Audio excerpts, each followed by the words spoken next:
வாரத்தில் ஒரு நாள் அன்னதானம் கேட்டாங்க. ஆனந்தபுரம் விநாயகர் ம். கோவில். ம். எங்கள் அண்ணன் சிடி சேகர்னு சொல்லிட்டு, அண்ணன் கூத்தன், ரமேஷ் பாபு அவர்கள் நிறைய பேர் அதில் இதாக இருப்பாங்க. அவங்க வாரத்தில் ஒரு நாள் கேட்டாங்க. நான் சொன்னேன், என்ன வாரத்தில் ஒரு நாள், தினமும் தரேன், நான் இருக்கிற வரைக்கும் கொடுத்தேன். எல்லாரும் சாப்பிடுங்க. இன்னைக்கும் கொடுத்துட்டு இருக்கிறோம். இப்போ கிண்டிக்கு வந்த வெட்டி கொஞ்சம் தடை பண்ணுவோம்.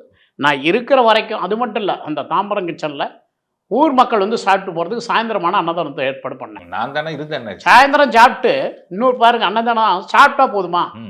எவ்வளோ பேர் பாவம் துப்புறது அந்த ஏரியாவில் நிறையா இருக்காங்க. வீட்டுக்கு எடுத்துகிட்டு போங்கன்னு அனுமதிச்சிருந்தேன். அந்த சாப்பாடு சுவையாக இருக்கணும்.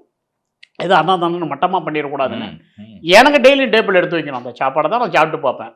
இந்த வேலைக்காரங்களுக்கு ஒரு சிறு மைண்ட் இருக்கும், என்னப்பா அன்னதானம் தானே அப்படின்னு அலட்சியமாக அதை செஞ்சிடக்கூடாதுன்னு. அந்த அளவுக்கு நம்ம பண்ணிக்கிட்டு இருந்தோம். ஏன்னா நான் சொல்லுவேன், ஆண்டோடும் மக்களும் கொடுத்த அந்த வாழ்வு. நான் பசியோட சென்னைக்கு வந்தவன். இந்த வயிற்று பசி எனக்கு தெரியும். அதை ஒப்புக்கு செய்ய மாட்டேன் எப்போவுமே.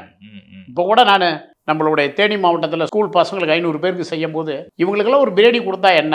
நான் அப்புறம் யோசிச்சேன், அந்த 500 பிள்ளைங்க சாப்பிட்டா போதுமா? எல்லாம் விவசாயிங்க அந்த பகுதி. தேனி உங்கள் ஊர் தான். அவங்க அப்பா அம்மா வந்து சாப்பிடணும். அதனால் விழாவை ஈவினிங் வைங்க. இல்லைங்க, அப்பா அம்மாலாம் வேலைக்கு போயிடுவாங்க, வயல் வேலைக்கு. நாங்கள் அவங்க எத்தனை மணிக்கு எல்லாம் வயல் வேலை முடியும்? 4 to 5. பரவாயில்ல, 4 to 5க்கு வச்சுங்க. பின்னாடி 1 மணிக்கு தொடங்க, பிள்ளைங்க சாப்பிட்டுட்டு இருக்கட்டும் அப்படின்னு அவங்க குடும்பத்தினாலும் சேர்ந்து சாப்பிட்ற மாதிரி தான் கொடுத்தோம். ஏன்னா அது கொடுத்ததுக்கு வந்து ஆண்டவன் கொடுத்த வாழ்க்கை. அதுக்கு நான் பெருமை தேடிக்க சொல்ல, என் மனசை சொல்கிறேன். அதாவது தானாங்கிறது எது ஃபார்மாலிட்டிஸ் சொல்கிறேன். அவங்களும் சாப்பிட்டோமே. அதே மாதிரி பிள்ளைங்க சாப்பிட்டுட்டு அவங்க அப்பா அம்மாலாம் சரியாக வர ஆரம்பிச்சிட்டாங்க. எல்லோரும் சாப்பிட்டாங்க. மேடையில் நிகழ்ச்சி நடந்துகிட்டு இருக்கும்போது கூட தேனி மாவட்டத்துடைய எங்கள் விக்ரமராஜா ஐயாவுடைய தலைமையில் இருக்கிற வியாபாரி சங்க தலைவர் சொல்கிறாரு, நான் பின்னாடி கேட்குறேன், சாப்பாடெல்லாம் பின்னாடி இன்னும் இருக்கா, ஜனங்க வராங்கன்னு. அவர் குறிப்பிட்றாரு மேடையில். என்ன நம்மளாம் அங்கே மேடையில் பேசிட்டு இருக்கிற அவர் பாருங்க அந்த சாப்பாடை தான் கவனிச்சிட்டு இருக்கிறாருன்னு.